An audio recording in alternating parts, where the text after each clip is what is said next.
dear leaders, dear friends, and all those who can become our friends. Because you want safety and peace just as much as we do. Today, no one but ourselves can guarantee security. Only strong alliances, only strong partners, and only our own weapons. The 21st century isn't much different from the past. If a nation wants peace, it still has to work on weapons. It's sick.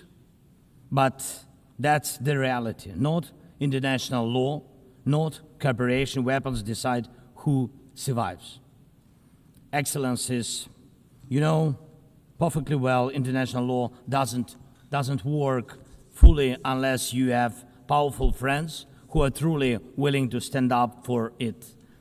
And even that doesn't work without weapons. It's terrible, but without it, things would be even worse.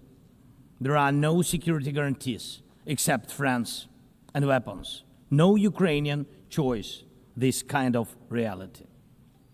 And knowing our people, they would have chosen a different priority. Ukrainians are peaceful people, but they are people who want to live freely in their own independent country. That's why we invest in defense. For many nations, there is simply no other way left. Nations can speak about their pain from stages like this, but even during bloodshed, there isn't a single international institution that can truly stop it.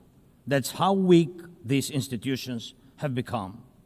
What can Sudan or Somalia or Palestine or any other people living through war really expect from the UN or the global system? For decades, just statements and statements.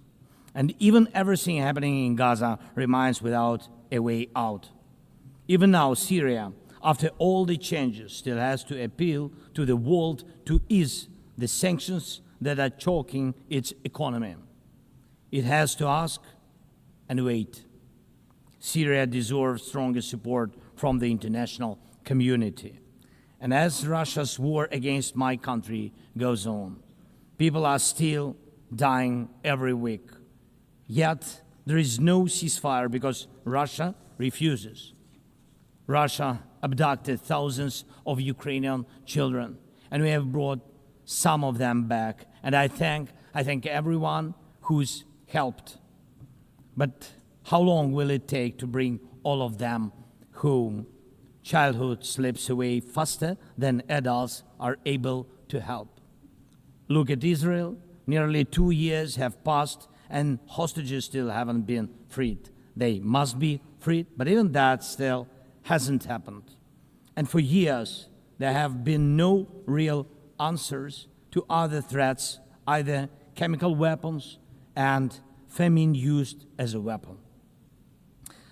Last year, at this assembly, I warned the world about the risk of radiation disasters, especially due to Russia's occupations of our Zaporizhzhia nuclear power plant, the biggest in Europe, but nothing's changed. Nothing's. And yesterday, the plant went into blackout again, and Russia hasn't stopped shelling even in areas near a nuclear facility. And because of international institutions are too weak, this madness continues. Even being part of a long-standing military alliance doesn't automatically mean you are safe. Just recently, 19 simple Russian drones violated Polish airspace, and only 4 were shut down. Luckily, they were not shaheeds or even worse.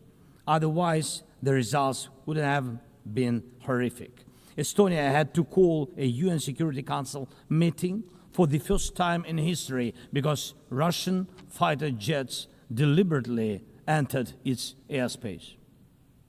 Moldova is defending itself again from Russia's interference. We are helping Moldova, and Russia's trying to do to Moldova what Iran once did to Lebanon. And the global response, again, not enough. We have already lost Georgia in Europe. Human rights and the European nature of the state system are only shrinking there. Georgia is dependent on Russia. And for many, many years, Belarus has also been moving toward dependence on Russia. Europe cannot afford to lose Moldova too. It's important to remember how the world once ignored the need to help Georgia after Russia's attack, and how the moment was missed with Belarus. How Moldova must not be lost. And for Europe, supporting Moldova's stability is not costly, but failing to do so would come at a much higher price. That's why the EU needs to help Moldova now with funding and energy support, not just words or political gestures. We must not forget about protecting the rights of people and the rights of nations in regions where these rights are under threat. The UN Charter and the Universal Declaration of Human Rights must apply everywhere. But the Taliban in Afghanistan dragged a whole country back into the dark ages. Cartels in some Latin America countries are more powerful than the government there. This is all about collapse of international law and the weakness of the international institutions. And so it's about the rise of weapons. Weapons decide who survives. Excellencies, yesterday President Trump